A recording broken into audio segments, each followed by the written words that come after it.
bars. What's so different between a gay bar? Just for different types of people. Oh well.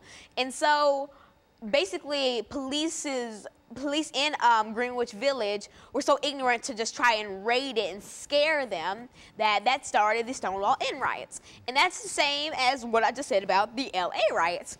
And now I was also saying in the second segment, I had commentary. I was saying that the LGBT movement, it's growing by the day, and it's getting stronger, and more people are starting to listen, and it's almost a form of bullying. I mean, because you're scaring lesbian, gay, bisexual, and transgender people into hiding their true selves because of your ignorance and how you will try to treat them in society. I've seen stories of people who had to pretend that they weren't gay or LGBT because they wanted to get jobs or they wanted to go somewhere. And that's not a world that we should live in. We should live in a world where you're proud to be yourself. And right now, I was just thinking about the movie Imitation of Life. Now, the main character, she did not want to be black, and so she pretended that she was white because she had light skin, and she wanted to do that because she lived in a world where being black, and she lived in a community where being black wasn't accepted, and she didn't want to be associated with black people because of the stereotypes that black people have, that we all eat fried chicken and we all love Kool-Aid and that we're all so ignorant and have nappy hair. And that's not black people at all. We're a strong foundation. We're just like any other race. Ghetto should not be a synonym for black. The word ghetto should not exist. Ghetto is just another word that you use to break people. Ghetto is just a discriminative word, and it's not something that should be in our everyday vocabulary. I shouldn't go to school and hear, you're so ghetto, and you live in the projects, and you use food stamps. You shouldn't make fun of other people's lives because, oh well, if that's the way that they live, then let them live that way. And so basically, the LGBT movement, it's scaring people. It's just like the American Civil Rights Movement. Like, people are boycotting gay marriage, and people are still just so mean and won't let people live the way they want to live. So what if Sarah and Emily want to get married? Let Sarah and Emily get married. It's just the equivalent as James and Emily getting married. Oh well, James and Emily got married. Let them get married. So just chill out. Let people live the way they want to live. I mean, what's so wrong with loving who you want to love? I mean, because you shouldn't be scared of who you are. Like back in the American Civil Rights Movement, you shouldn't be scared to be black. You shouldn't be scared to go to this cafe and this place, all because of the color of your skin. Nowadays, you shouldn't be scared to go somewhere, to do something, to apply for a job or to go somewhere because of your sexuality. That's just like being scared to do something because you're a woman, being scared to enroll for the army because you're a woman. And Rosie the Riveter, like back during the World Wars, Rosie the Riveter was a big part of that because when men went off to go to war, women had to take over the men's jobs that they abandoned. And so, people were like, oh, women can't do this and women can't do that. And so Rosie the Riveter's posters popped up everywhere, and she inspired women to do what they wanted to do, because you shouldn't be scared to do something or discouraged to do something because of, back then, if you're a female or a man.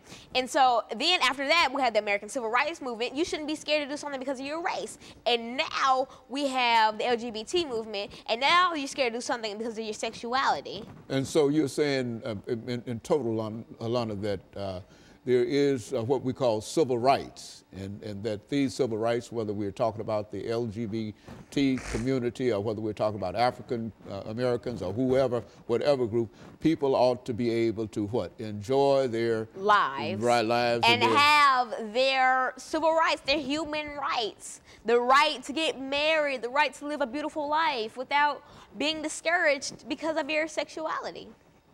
And so basically, I'm going to say that I think this should be taught in schools more, just like history, because I did not hear about Stonewall in school. I've never learned about Stonewall. I had to look on my computer. I had to hear about it from a girl who had a book about it, and I had to hear about it, and I'm just like, this is a part of history. This is still impacting modern day society. Why don't we learn about this? Because schools are scared to learn about it, because I know that teachers aren't supposed to discuss their sexuality or their religion and all because of the way that kids will react to it. But I think that everybody should have the right to be themselves. You shouldn't be scared of who you are. And so, Alana, you've taken this whole idea of individual liberties and constitutional rights, and you are in reality saying that if you can support one right, then you can't support, so you can't march on the March on Washington, then boycott gay marriage, because those two are more alike than you think. They're just impacting more people. One isn't impacting more people. And so the American Civil Rights, they had more people. They had black people, the whole black community. This has the whole gay community. Just think about it. They're still people. We are all people, and you can't X us out because of you think we're not the equivalent of you and you think you're better than us, because we are all humans and we need to stand together and fight for each other, because in the end, all we have left is each other. As humans, as neighbors and friends, we have each other, and that's what we need to make a change.